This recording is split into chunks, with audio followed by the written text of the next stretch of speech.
Frederick's introduction. It's a delight to be here in St. Louis. I've been looking forward to this. It's always wonderful to come to Missouri. So many interesting, patriotic people who are engaged in public policy issues at the state level, but also crucially at the federal level as well. And before I get started, I want to tell you how grateful I am to be able to be involved in this event for the Show Me Institute. I'm the president of AEI, as you've heard, which is a think tank in Washington, D.C. with a mission of increasing individual opportunity, expanding liberty, fighting for free enterprise to give more people a better life. But we need the best policy ideas that have worked at the local level and at the state level. And we can't do that if there aren't groups like the Show Me Institute. And let me tell you, everybody knows this think tank. Everybody knows what's going on right here in Missouri because of the incredibly important work that's going on at the Show Me Institute. Those of you who are donors to this organization, I congratulate you on your vision. Those of you who aren't, I recommend this to your interest. This is something that will get the job done, that will get noticed in Washington, such that the mission of the morality of free enterprise will be understood better by the policymakers in Washington, D.C. So I'm honored to be here. I'm here with my colleague, Toby Stock. He's our Director of Development at AEI. Toby is a Mizzou graduate. And he's Now, as you've heard, I've been president of AEI since the beginning of 2009. So it's about 4 years that I've been president of this think tank. And I came from academia, and when I came to AEI, the reason I left academia, which is a crazy thing to do. I mean, nobody leaves academic jobs. I had tenure, I had no adult supervision. Life was great, actually. The reason that I did that is because I felt that something was changing in our country, and I felt that I had to be part of the solution. I didn't like what was happening to the cause of liberty. I was afraid of about the direction that we were taking, and I wanted to be part of the solution to the problem. So I came to Washington to take over this think tank, the leader of this think tank, and I was ready to win every single battle. Because I've got all the data, and the data say that 70% of Americans believe that the free enterprise system is the best system for our country, even in spite of the recession. I was ready to win. But I was a little disappointed. I'll be frank with you. When I got to Washington, I found everybody knew. It didn't matter what their politics were, left, right, or center. Everybody knew that the free enterprise system is the best system ever created to make us the richest people in the history of the world. Everybody knows that. But we were still having big arguments about whether or not free enterprise is the best system for a just world, for a fair world, for a moral world. And we were having the same arguments when I took over in the beginning of 2009 that we were having in 1975 and 1985 and 1995. And I asked myself, what's going on? How come we're not winning these arguments? What are we doing wrong? I scratched my head about this for a long time. I thought, what is it? And I came to kind of an epiphany, and I want to tell you how the epiphany worked. It had to do with my family. Now, we were yesterday in Seattle, Washington. And it turns out that's my hometown. We weren't there to visit family. We were there because we were giving a couple of talks in Washington State, talking about the same things that we're talking about here tonight. And if you know anything about the politics in Seattle, Washington, when I tell you, and you have an idea of how I see the world, you'll know that I'm a little bit in the minority out there. And actually, it gets worse than that. I'm literally the only political conservative in an extended family of liberals. Okay? So Thanksgiving for me is super fun. Right? And about 3 years ago, Thanksgiving dinner, I was in Seattle with my family and having a pretty good time. But the talk, as it always does, turned to politics and economics. And, one by one, members of my family were saying, the problem with the financial crisis today is those rapacious millionaires and billionaires who don't want to pay their fair share. This free enterprise system is wrecking American society. Everybody should see it. We need to reform this thing. We need more national controls. We need more regulation. We need higher taxes. We need it now. And of course, they turned to me because they're nice. And they said, what do you think? It's sort of my job to defend capitalism. They're used to it.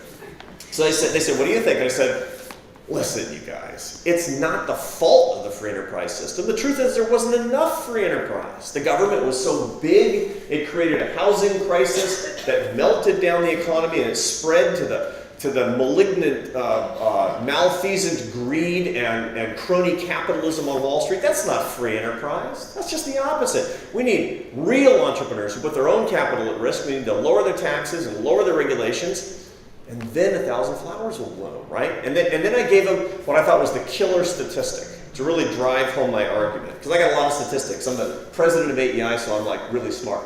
And I said, did you know that the United States today has the second highest corporate tax rate in all the OECD countries? And it was silence, right? And remember my family, God bless her, she said, you know what? I think you just want to give tax breaks to billionaires. And you know what else? I just read an article in the Seattle Times about a little girl who lives with her mother in a car.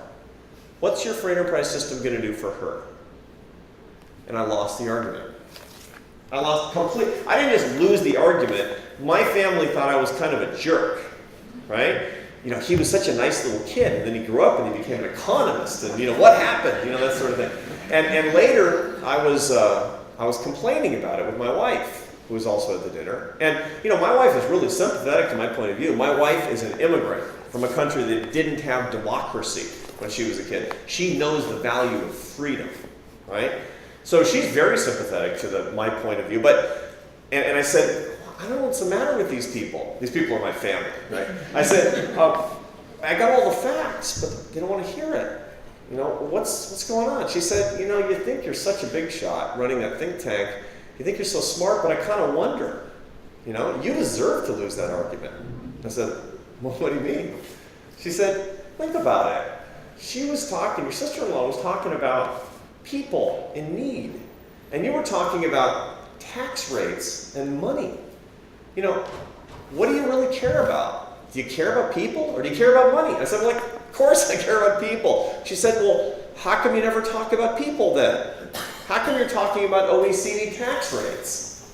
And the light bulb went off. I said, this is our problem in the free enterprise movement. We care about that little girl who lives with her mother in the car. We care about everybody in this country. It's not about the money.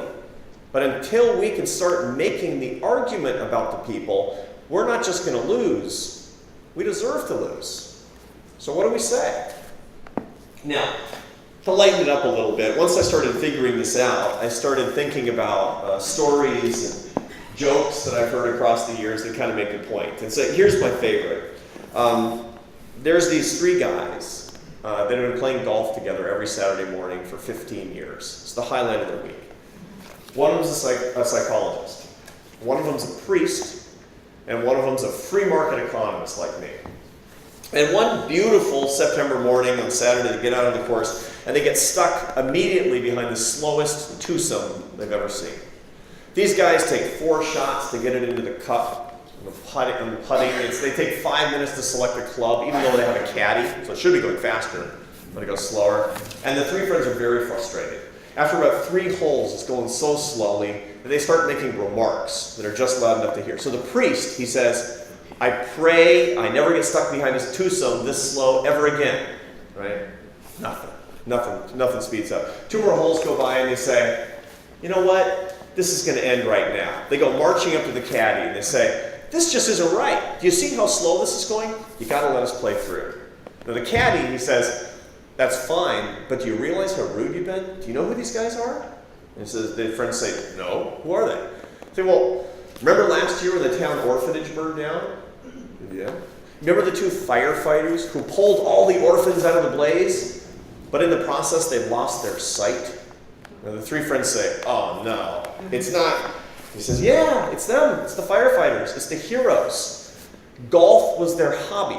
Obviously, it's going to go a little slower now, so maybe a little respect. Now, the 3 friends are completely mortified. The psychologist, he thinks about it. He says, you know what? I'm going to take this as an important lesson. I've dedicated my life to helping people, and then I go and do this. I'm going to remember this, and it's going to help me in my practice. The priest, he says, oh, yeah, you're right. This is a good thing. I have a contrite heart. And I thank the Lord for that. The free market economist, he thinks about it for a while and he says, you know what? it would be more economically efficient if they played at night.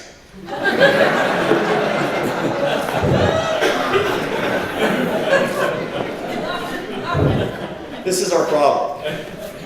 Maybe technically true, but it's not going to win any hearts to our side. Let me tell you a paradox about the modern American economy that explains why we have to start making the case about people, or we're going to lose not just sometime in the future, but literally right now, and the country's not going to be the same as a result. I told you at the very beginning that 70% of Americans consistently, in good poll after reliable poll, say that they believe that the free enterprise system is the best system for America's economy, despite severe ups and downs. The same percentage of Americans, when you ask them about the role of government, they say the government's too big and trying to do too much. Okay? So we should be winning everything. People who believe in the free enterprise system, who love the free enterprise system, who want more of it, we should be winning every battle. But there's a little bit of a problem, and here's how I can illustrate the problem. AEI, my organization, was founded in 1938. It was founded by people from the business community who donated their time and their talent and their treasure to the idea of starting a community of thinkers dedicated to freedom, and they did it as an act of rebellion against a single economic fact they found repugnant. And this was the fact. In 1938, all levels of government, state, local, and federal, were soaking up together 15% of American GDP. Take me back to the good old days. Today it's 36%. The government is spending 36% of American GDP, government at all levels. Now, what's it going to be going forward? Turns out the Congressional Budget Office in Washington, D.C. has estimated that, and we know that by the year 2038, according to the government will be spending 50% of American GDP. In other words, you will be working from January 1st through June 30th to pay for a government that 81% of you say you don't like and you don't trust. That's a big problem for a free society. That is, in the words of Friedrich Hayek, arguably the greatest economist in the 20th century, the road to serfdom. We got to have an answer for this paradox. What's going on? Americans say, I love free enterprise, but then they vote like they don't. So what is it? We got to have an answer, and there are answers. There's a typical politically liberal answer, there's a conservative answer, and there's a correct answer. So I'm going to give you all three. First, the liberal answer, and it's this. We don't really love free enterprise. We just say we do. We say we love freedom and we want the government out of our business and all that, but you know what we really want? It's a cradle-to-grave welfare state. If you read the op-ed pages of the New York Times, that's basically what we hear on a daily basis. We really want a welfare state. It doesn't matter what we say, in our hearts that's what we want. And when we get it, things will be fine. Conservatives say, no, that's wrong. What we really want is free enterprise, but it hasn't been explained to us in enough technical detail. Okay? So we can just get a lot more data and shove it down the throat of Americans with enough gusto about fiscal consolidation and balanced budgets and about the unemployment rate, etc. Sooner or later, the light bulb will go on for Americans, ding, and they'll say, yeah, the free enterprise system.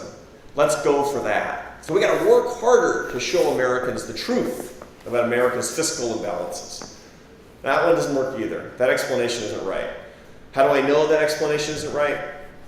I'm the president of the American Enterprise Institute. And if that explanation were correct, my job would be done. I have so much data, I can prove 9 ways to Sunday that the free enterprise system makes us rich. That's not good enough. The problem is that we have insufficiently made the case for what's written on our hearts about trying to be the freest, greatest nation in history and the system that enables that. We've been unable to say that we love the free enterprise system because of what it represents, because the ideas of the founders are something that's worth fighting for, that we love it emotionally, we love the idea of it, and we feel morally beholden to pass it on to our kids. And until we can make that case, we're not going to win. So here's a question. How do we make the moral case for free enterprise? We're kind of uncomfortable with it. Now, not all of you are political conservatives. Some of you are liberals and some of you are centrists. But if you are conservatives, my guess is you're uncomfortable making the moral case for capitalism, the moral case for free enterprise. So let's think about how we do that. And to do that, we have to talk about the whole subject of morality. Now, morality is a subject that we don't talk about very much in modern society. It's kind of taboo. It's sort of uncomfortable, as a matter of fact. And especially when a political conservative gets up in front of an audience and says, I'm going to talk about morality, people kind of cringe, right? But I'm going to talk about the subject of morality writ large and how the brain processes moral judgments. I'm going to tell you a little bit about a body of research on the subject of morality that I think you might find useful. And it starts with the work of neurologists who've been looking at the part of the brain that processes moral judgments called the medial prefrontal cortex. Now, for those of you who are not neurologists, and I'm not either, the medial prefrontal cortex is the part of your brain right behind your forehead. Okay, so here's a prominent example of a medial prefrontal cortex. Imagine this part of my skull being taken away, and you see this modern part of the brain. As a matter of fact, it's the most modern part of the human brain. It's what makes us quintessentially human. All the things that we can do that no other kind of animal ever could dream of doing, if they dreamt, is done by the medial prefrontal cortex. All of your material judgments, all of your executive functions, a good deal of your emotional life, and all of your moral self is engaged by the medial prefrontal cortex. And you're using it all day long. And the amazing thing is this, you're going back and forth between executive functions and moral judgments, and you're not even thinking about it. It's the easiest thing ever. You're driving to school, or you're driving to work, and you have to figure out which street to take in traffic. You got 3 or 4 options. You're looking at traffic, boom, you make a decision, you go down this street instead of that one. That was your medial prefrontal cortex at work. It made you decide which street to take. That was an executive judgment. You get to work. First thing that happens is the guy next to you says, hey, do you like my tie? And you have to make a moral judgment. Do I tell them the truth, or do I say what's going to make them feel good? And we do that all day long too. So here's a question. If you're presented with a material question and a moral judgment simultaneously, which will your brain engage? Which will occupy your medial prefrontal cortex? And we know the answer to that. We know the answer to that because of the work of a wonderful social psychologist who's an old friend and colleague of mine named Jonathan Haidt. He's a social psychologist, a professor at the Stern School of Business at NYU. And he's been, over the past 5 years, he's established himself as the world's leading expert in moral judgment. He has a big bestseller out this year called The Righteous Mind, Why Good People Disagree About Politics and Religion. I recommend it very highly to your interest. Now, John Haidt proves, or he claims he's going to prove to audiences that they are completely moral creatures, that their brains are wired for morality. That once they're presented with a moral dilemma, it'll flood everything else out and nothing else will be able to enter in. It basically will occupy their medial prefrontal cortex. He can prove it. And when he told me this, I said, well, you're going to have to prove it, because I think I'm kind of rational as opposed to purely moral. You're not going to occupy my medial prefrontal cortex. He said, oh, yes, I will. And he told me a little story, and I'm going to tell you that story now too. And what I'm going to do is I'm not even going to give the game away. I'm going to tell you a story that's going to present you when you least expect it with a moral dilemma. And that moral dilemma is going to flood your medial prefrontal cortex, and it's going to be all you're going to be able to think about for a few minutes, okay? And I'm so sure it's going to work that if you don't remember anything else I talk about here tonight, a year from now, you're going to remember this story. Most of you are going to repeat it tonight when you go home. Okay, big claims, let's see. So here's a story about a family. It's a family just like mine. And to give you a little bit of background, my wife Esther and I have 3 children. Our daughter is 9 and our sons are 12 and 14. And the family in this story, like mine, is in conflict all the time about something. They're kind of, one side wants something and the other side doesn't. In this case, the family is in conflict about whether or not to get a dog. Okay, now the kids want a dog and mom and dad are implacably hostile to the idea. The kids, they have this argument. The argument is just what kids always make. It's not fair that we can't get a dog. Next door, they have a dog. Every house down the street, they have a dog. Why can't we get a dog? And you know what Dad says, I'll tell you why you can't get a dog. It's because you kids are too irresponsible. We get a dog, you know who's going to have to take care of it? I am. I have to walk it, and I'm going to have to feed it, and you kids know it. So until you learn some real responsibility, no dog. Now, the fight goes on like this for about 3 months, and it resolves finally the way that most of these fights resolve. The kids wear down mom, and then there's a coalition against dad, and so dad caves in, and they all go down to the pound, okay? And so they're going down to the pound, and dad is sullen.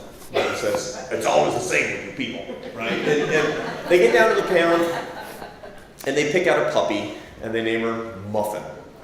And they bring her home. Now it turns out, dad was wrong. Muffin's a great dog. Muffin brings the family together more than anything ever has. Muffin's in all the Christmas pictures. You know who loves Muffin the most? Dad.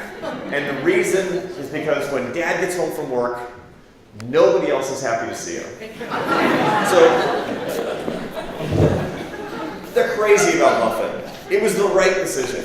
And a couple of years go by, happily, and one August afternoon, it's a beautiful day, the youngest child, who's now 11, accidentally leaves the front door open. It happens sometimes.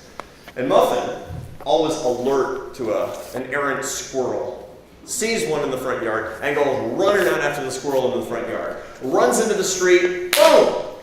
Hit by a car. Killed in front of the whole family. Now, the kids are screaming, mom is crying, dad's choking back tears because they love Muffin the most. And the kids say, Dad, what do we do? Dad picks up Muffin's lifeless body, and together they bring her into the house, lovingly. And together they decide as a family to cook her and eat her.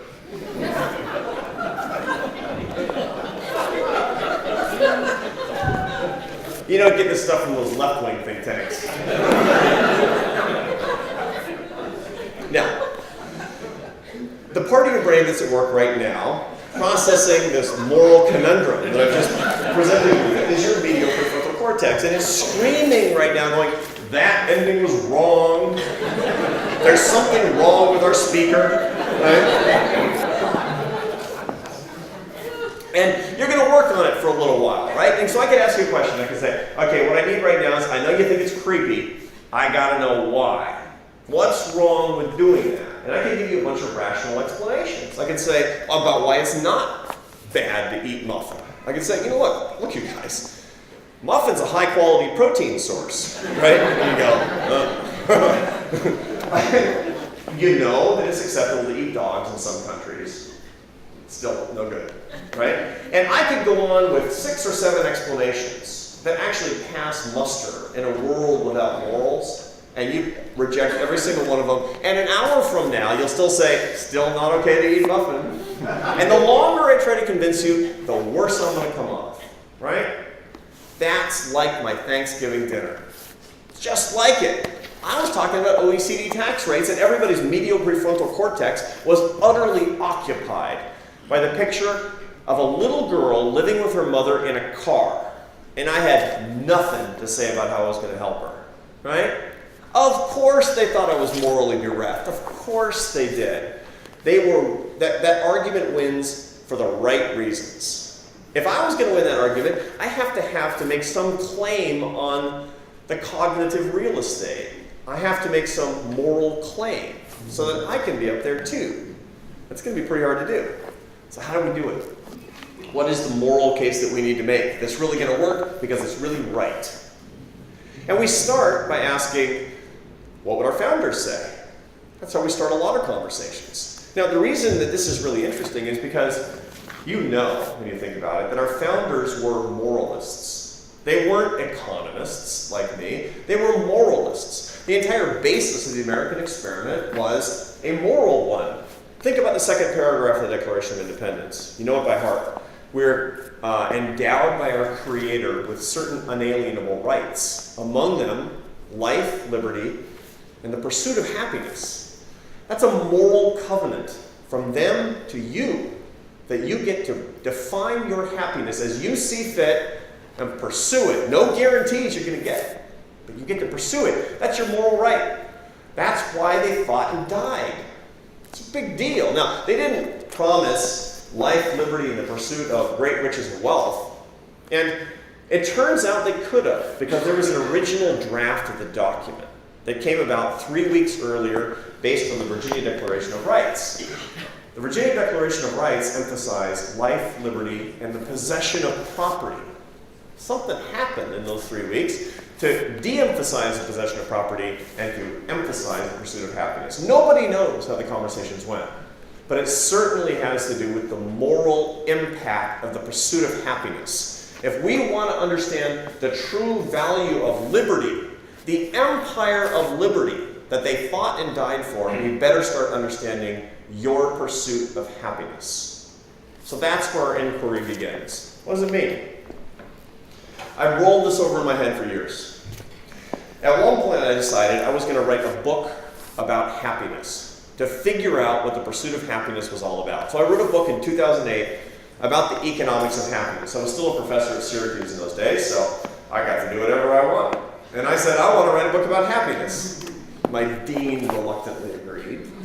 And I started the book, and I found out a lot of interesting things about human happiness, a great deal about human happiness. I can tell you who's happy, Republicans or Democrats. I can tell you who's happier, people who go to church or people who don't go to church. It's on and on and on. Those things are kind of interesting. But I'm telling you the one single most practical, important thing that I learned over the course of writing that book.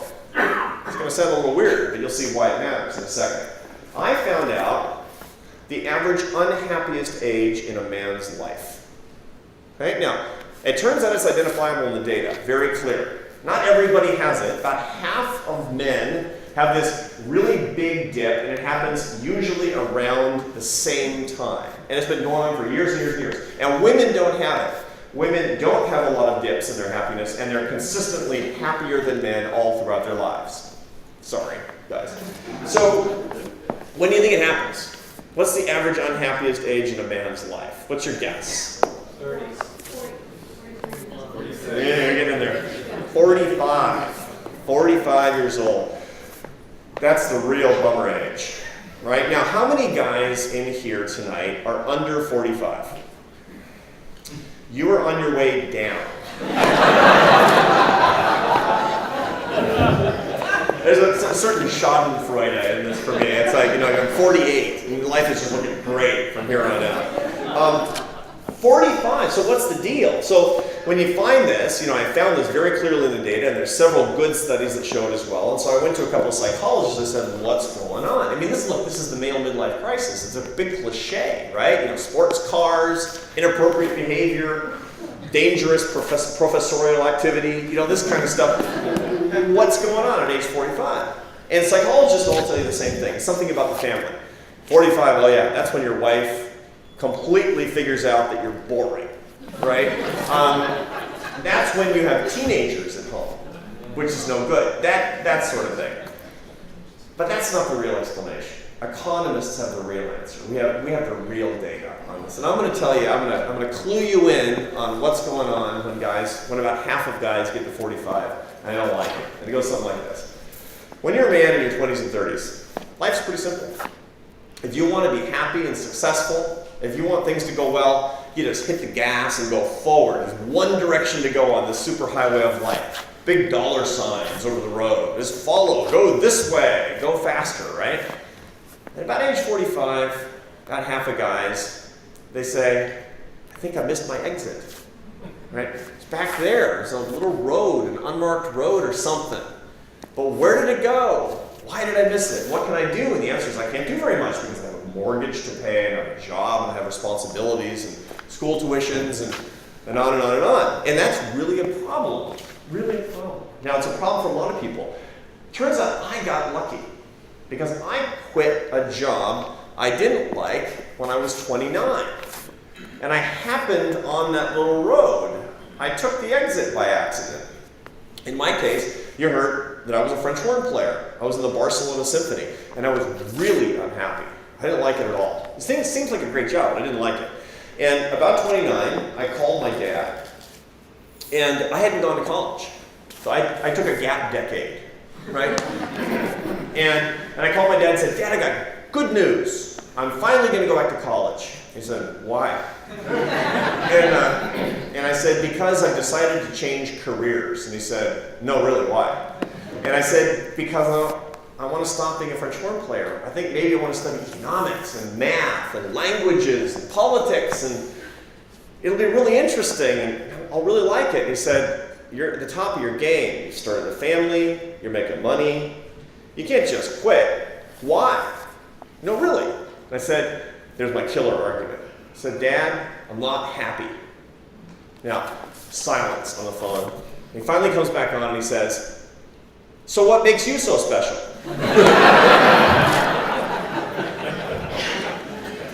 But it was really lucky, it turns out, because the people who do find their little exit before it's too late, if they're not on the right road to begin with, are a lot happier when they get into their mid-40s. Okay, now, here's the question. What's off that exit and down the end of that little road that people found that they missed a lot of the time? We know the answer to this. I'm not a theologian, I'm not a philosopher, but I have tons of data on this. And it's a thing that we seek and we crave, and it's the best predictor of human happiness in America today. It's called earned success. It's the belief that you've created value with your life, and you're creating value in the lives of other people. People who believe that they're successful and they earned it are the happiest people in America today. I have data from the General Social Survey, which comes from the University of Chicago. It's the best social survey data source in the United States. And the social survey data from Chicago show that if you take two people who are precisely the same age, race, religion, same level of education, everything, and they both feel that they have earned their success, but one person earns 8 times more than the second, they will be equally likely to say that they are very happy about their lives. Here's the deal. You can spread around money till the cows come home. You can earn tons of money. You can take it away from one person and give it to somebody else. That's not going to create happiness. Your mother taught you that money doesn't bring happiness. What the government needs to explain is how redistribution is suddenly going to start creating happiness. The truth is, it won't. The only thing that brings true happiness is earning our success, and the government can't spread that around. Only entrepreneurs can bring that. Only you can do that with your correct life choices. It has nothing to do with money. I've studied social entrepreneurs for years. Do-gooders, people who live on tap water and ramen noodles, people who are saving kids, people who are saving souls, people who are saving the environment, people who really believe that what they're doing is creating value in their lives and value in the lives of other people. They're rich. They're just not rich in money, but they are earning their success, and they're every bit as happy as the people who are entrepreneurs earning a lot of money. Now, this is a universal truth, and it's unambiguous in the data. Earned success is where it's at, but it has an opposite, and an opposite is called learned helplessness. Learned helplessness is the belief that you're being stripped of the things that you've earned, and you're being given things that you didn't earn. I didn't make up the term learned helplessness. This comes from Martin Seligman, who's a celebrated social psychologist at the University of Pennsylvania. He's done a lot of work on human subjects, and he shows that if you take things away from people and they feel that they earned them and it's unjust, they will become passive, they'll give up, and they'll become depressed. Same thing, incidentally, if you give them things they didn't earn. They'll become passive, they'll give up, and they'll become depressed. They will learn their helplessness. There's a lot of public policy content in here, as you can clearly see. We need a system that allows us to earn our success, one that matches our skills with our passions, one that allows us to keep the rewards of our good behavior, one that celebrates entrepreneurship and personal responsibility, one that avoids taking things from us that we have earned beyond what's necessary, one that doesn't give us things that we didn't earn beyond what's necessary, one that gives us earned success, one that avoids learned helplessness. There's literally one system ever created that does those things, and it's called the free enterprise system. Now, that's the first reason that free enterprise is not an economic alternative. It's a moral imperative for everybody. Now, of course, it's really easy to say, everybody gets to go enjoy your free enterprise system. But there are lots of poor people out there. And most of you can avail yourselves of the free enterprise system much more easily than other people can. So here's the next question, the next moral question. Is free enterprise also good for poor people? And therefore, is free enterprise fair? If I don't have the answer to those questions, I got nothing to tell my sister-in-law about the little girl living in the car. I can talk about earned success all night, and still that little girl's going to be living in the car, and she's going to say, free enterprise system is no good because it didn't solve that problem. So I better have an answer. Is free enterprise really fair? And how does the free enterprise system help poor people, if it does? Okay, start with fairness. You want fairness. I know you do, because I've seen the data. Virtually 100% of people in the United States today are deeply concerned with fairness. And any system will be considered morally illegitimate unless it's fair. Okay, now, conservatives are terrible about talking about fairness. The president knows this. That's the reason that the president of the United States today, he says fair or fairness every third second when he gives a speech. Right? He'll say it 14 times during his speech. It's not fair what the billionaires and millionaires are paying, right? Now, what he's doing, of course, is he has observed that every time he says the word fairness, Republicans go screaming in the other direction. They say, oh, he said fairness, change the subject, right? And they start throwing economic efficiency arguments over their shoulder, hoping something lands, hoping to change the subject. Those of us that know a lot and think a lot about free enterprise, we've learned since we were little, never talk about fairness. There's a solemn lesson from the great Saint Milton Friedman. Never talk about fairness because it's a subjectively defined concept and it's really immature to talk about it, right? That's a mistake. That's a mistake because people want to talk about fairness. So here's the question. When the President of the United States defines fairness in terms of redistribution, which he does, millionaires and billionaires are not paying their fair share. They have so much more than other people. That's not fair. That's a redistributive vision of fairness. What percentage of Americans agree with that definition? The answer is 11%. 11% of Americans agree with the definition that we're implicitly being given by politicians in Washington. So, and incidentally, you want an even better intuitive measure of it? If you came to the United States via immigrants, if there are immigrants in your ancestral past, consider this question. Why did they come here? Did they come here to get a fairer system of forced income redistribution?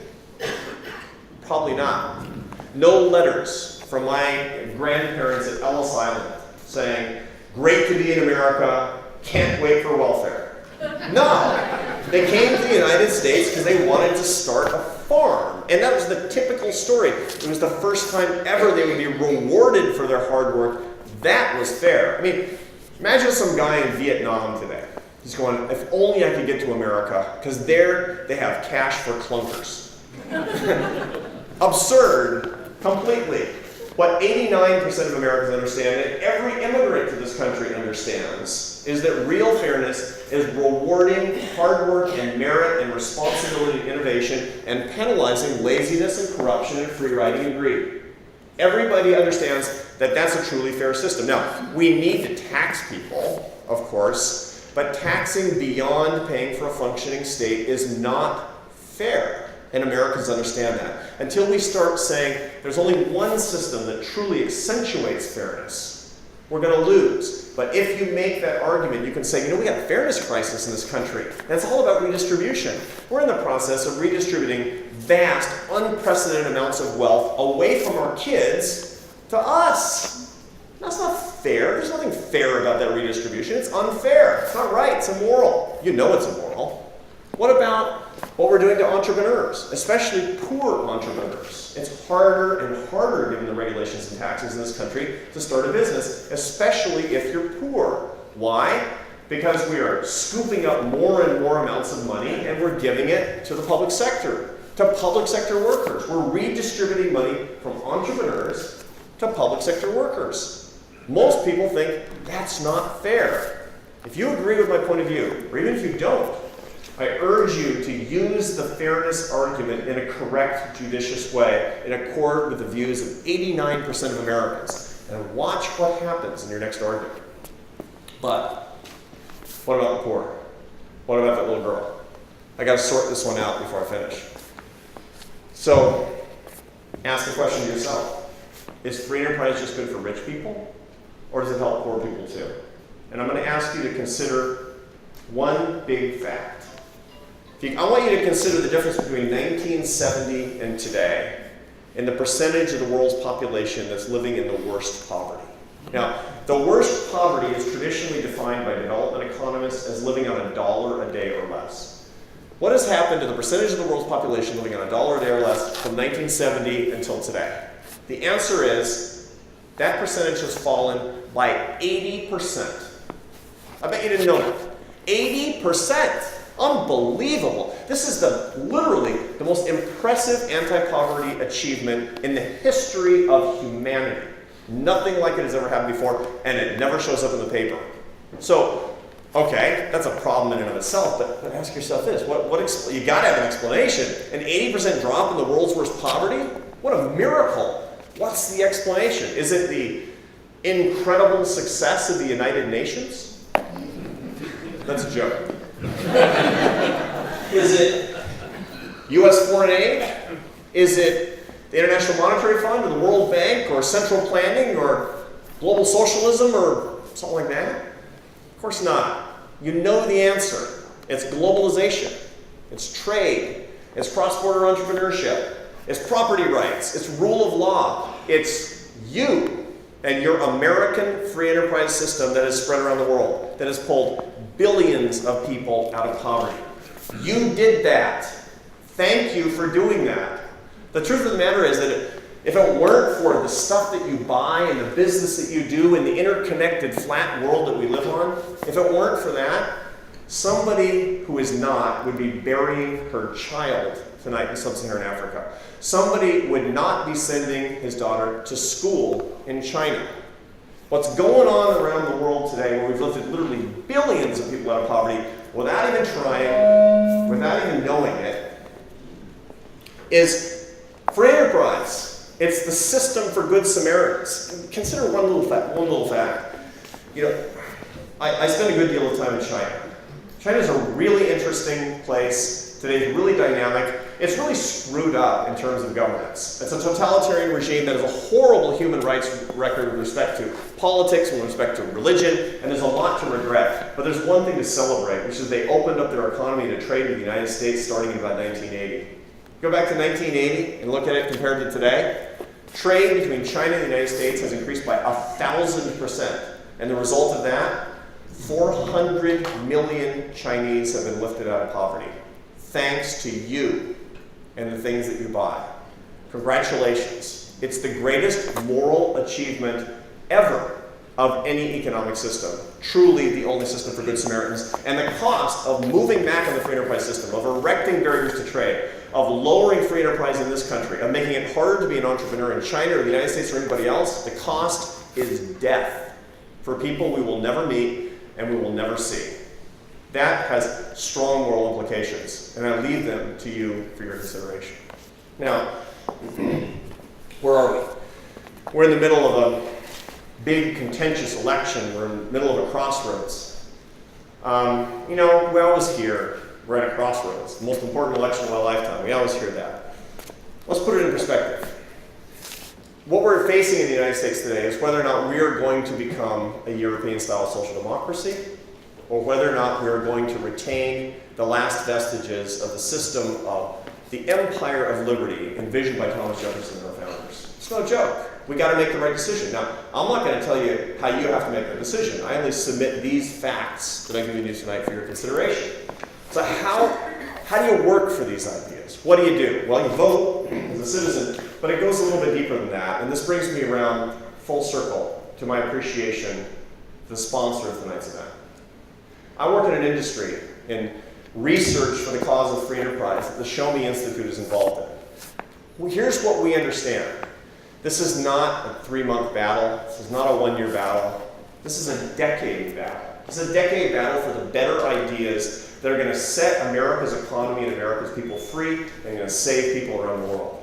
Those of you that are involved in the Show Me Institute's work understand this long-term perspective. There's no other way that it gets done. For supporting the Show Me Institute, for caring about these things, for fighting for what you believe is right, my last words are, God bless you, and thank you.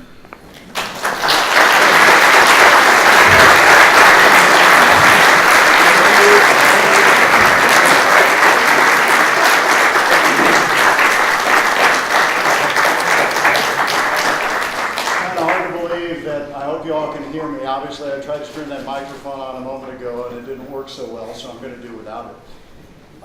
It's hard to believe an hour can go by that quickly. We're running a little bit behind, but I do want to ask a couple of your questions if I'm up to it. I don't know about that because I'm over 45 and I'm still bummed about Muffin. Let's try a couple of quick ones here. Isn't one of the bigger difficulties that many of our arguments, even with a moral case, are counterintuitive? For example, arguments against the minimum wage. Sure. You know, one of the main reasons that good-hearted people who don't agree with the free enterprise perspective tend to win arguments is the arguments are simpler. You got a poor person out there. Give them money. Problem solved, right? Well, no, not problem solved. When I was a kid, I grew up in a neighborhood that a lot of people on welfare around us. And one of the pieces of folk wisdom that we all had was that welfare screwed up their lives. We knew this by observing their lives, okay? Great thing, and my family didn't happen to be in this situation. Welfare reform was the single greatest gift to America's poor that we've seen during my lifetime.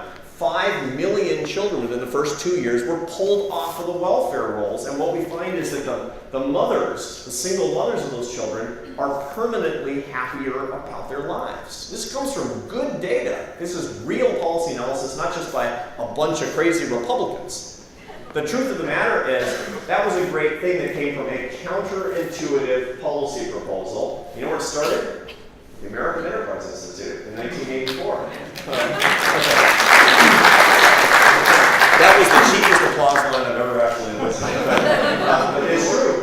It is true. It's complicated. What you have to do is practice and get good at the counterintuitive but correct arguments. You do it in a lot of other things in your life, right? There are lots of things that you do. Look, you'd say to your kids, don't lie to your friends. It's easier to lie to your friends. You get more immediate gratification to get the stuff that you want. But in the long run, it's going to mess up your life. It's going to wreck your relationships, and it's the wrong thing to do. You're telling people morally about the counterintuitive case for honesty and morality. You do it all the time. You can do it here too. Okay, next question. What are your thoughts on excess? I'm having trouble reading it. On excess in executive compensation on Wall Street and the implications of that in industries like banking where they took government support. Yeah, I am alarmed and dismayed and morally outraged by what's happening on Wall Street. What's happening in corporate America is an example of exactly why we need a true free enterprise system in this country. Look, the outgrowth of statism, where the government controls everything, is client corporations. Crony capitalism is an example of what happens when the government gets too big and the powerful can just spend their time not competing, but destroying competition to get special favors. And the result of that is what you saw, is a corporate cronyism that helped melt down our economy in 2008 and 2009. Nobody should stand for it. It doesn't matter if you're a liberal or a centrist or a conservative. You shouldn't stand for it, and you should demand real competition, and that starts with corporate governance. Anybody who says, oh, we can defend any salary for any reason is wrong. The truth of the matter is we have a corporate governance crisis and a crony capitalism crisis in this country, and that's an entirely unpolitical statement. Okay, one final question we've got time for. I noticed in Democratic National Convention and Republican National Convention speeches that both parties claim to own the American dream and want to save Medicare. How do we win these battles? Just tell stories? How do we know if our stories are better than theirs? Well, we have to know who ours and theirs, what that means. Who's we, right? Because we talk about both conventions, and the truth of the matter is I come from a family that's got both. Not very much on my side. I'm sort of the only one. But the point is, we're all Americans. We're trying to adjudicate the things that we care about mutually. Nobody wants to wreck the economy. Nobody wants people to go hungry. Nobody wants our fiscal future to go over the cliff. We all want to avoid these things. So the question is, how does anybody win these things? And it's the answer that I gave you tonight. You say what's important to you. You say why it's important to you. You make the moral case for reform, and only then do you get to the point of proposing actual policies that get it done. If you start from the end and you start talking about policies that get it done, you will not make any particular progress. Now, practically speaking, that means that we need to take head on and show compassion for and engage in the discussion of that little girl who lives in her mother in the car. And then we'll start making some progress. All right. Can we have another round of applause for our